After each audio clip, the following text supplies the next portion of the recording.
want you to look at something right now. Think of some major goal you want, or maybe it's one you're already working on, and you have experienced a lot of setbacks, a lot of defeats. You've experienced a lot of disappointment. Maybe you've already given up. And maybe you just need a little fire, a little encouragement to get back in the game again. Here's what I want you to look at. There are winners, there are losers, and there are people who have not discovered how to win. And all they need is some coaching.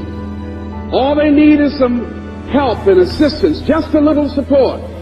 All they need is some insight or a different strategy, a plan of action to make some adjustments that will open up the key to a whole new future for them, that will give them access to the unlimited power that they have within themselves. That's all that they need. So what I want you to do is think about something you want for you, that's real for you, that's important for you, that will give your life some special meaning and power. And I don't even want you to say, I can do that. I don't want you to assume that. See, 5 years ago, when I started out in this area, I would not have been able to make the mental leap that I would be up to where I am right now.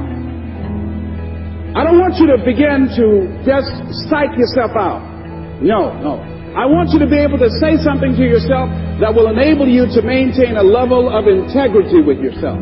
That when you say this, even when you face tremendous setbacks, it will be a benchmark to keep you in the game, to keep you moving forward and experimenting and readjusting your strategy and your plan of action, continuously looking for ways to win. So what is that something? When you got an idea you want to move on, you might not have the money, you might not have the education, you might not have the support or the resources you need. What is that something that can keep us going, that will enable us to act on our dream? What's one of those keys that will begin to help us to discover the secrets to our dream? Here's what I want you to repeat after me, please, with power and conviction. Say, it's possible. That's all I want you to do when you look at your dream. Just say to yourself every day, it's possible. Just say that every day to yourself, it's possible. Because what does that do? See, it begins to change your belief system. See, the way in which we operate, ladies and gentlemen, it's a manifestation of what we believe, what's possible for us. Whatever you've done up to this point, all that it really is a duplication, it's a reproduction of what you believe subconsciously that you deserve and what's possible for your life. Most people operate out of their personal history, out of their memory, things they've done, things they've experienced, things they've seen, things that they have observed. What I'm suggesting that you operate out of a larger vision of yourself. I want you to see yourself doing what you want to do, experiencing what you want to experience, having what you want to have, doing what it is that gives your life some meaning and value. Operate out of your imagination, not your memory. Because whenever you look at where you want to go, I'm wanting to warn you, you will have some conversation back here after you go through the data that you've experienced in life saying you can't do it. And so what you want to begin to do is ignore that inner conversation. Well, most people, ladies and gentlemen, when something happens to them, what they do is they begin to believe that that's the way it is. That's the way it's always been. And they can't see the possibility of it being any different. Example. Before April 1954, the common belief, the universal belief, because it had been tried again and again and again and people had failed, the belief was that man was not physically capable of breaking the 4-minute barrier, that he could not run a mile in less than 4 minutes. That was the belief on the planet. It had never been done. But here's what happened, ladies and gentlemen. Roger Bannister came along, and he broke the 4-minute barrier. Now here's what's significant about that. Since that time, up to this day, over 20,000 people have done it, including high school kids. What changed? 20,000 people. What changed? Here's what happened when they got on the track. They knew it had been done. And because they knew it had been done, there was a new belief about this barrier. about this goal that was unreachable. And those 20,000 people got in a race believing, knowing in their heart that someone had done it, that it's possible, that they could do it. And I'm saying that if you know anybody that had some goal, some dream, something they wanted to do, and they did it, then I'm saying that you know in your heart that if someone has done it, then you can do it. It's possible.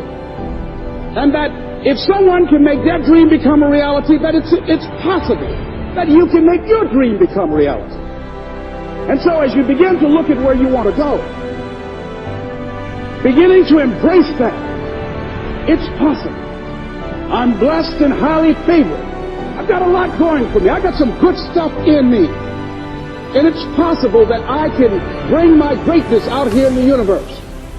That I can do what I want to do. It's possible I can write my own book. I can have my own business. I can take the trip and travel around the world. It's possible. I can bounce back from adversity and reinvent my life. It's possible. Regardless of where I am, that things can get better for me. It's possible. I'm thinking about two men right here in Chicago who were fairly successful, similar background, educated. They worked for a corporation for many years, and they were among many people that were laid off. Two guys who were very good friends. One went out looking for a job for several weeks along with the other one, and they faced disappointment and rejection again and again and again. They couldn't find any work, which is the story of many people across this country. One guy stopped. He became discouraged. He stopped going. He stayed home looking at television, became very argumentative and toxic with his wife, drinking beer, getting on the phone, talking to his other negative, unemployed friends. And he just gave up. The other guy kept looking for a job everywhere he could go. Every time he could get an opportunity, kept asking people, networking, checking the newspapers every day. Kept going everywhere he could, trying to find a job. You have too much education. You're overqualified. You won't be here long enough. He kept going. He kept going. He went to a place and said, look here, I tell you what, if you can't hire me, and I know you can use my talents, abilities, and skills, I don't want to sit home and do nothing. Just let me do some volunteer work. You don't have to give me anything, all right? I just want to work. I want to be busy. The guy said, okay, it's on you now, but don't expect me to give you anything. It's okay. This guy came in and worked. He was the first one there. The last one to leave was the best employee there. About 4 weeks later, one of the top managers quit. They were looking for a replacement. Guess who they selected? This other guy. This guy who was volunteering his time. He got the job. What was the difference between the two men?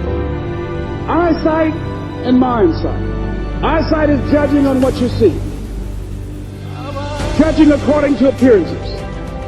But mindsight is how you interpret what you see.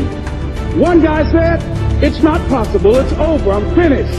I can't do it. I can't make it. He surrendered.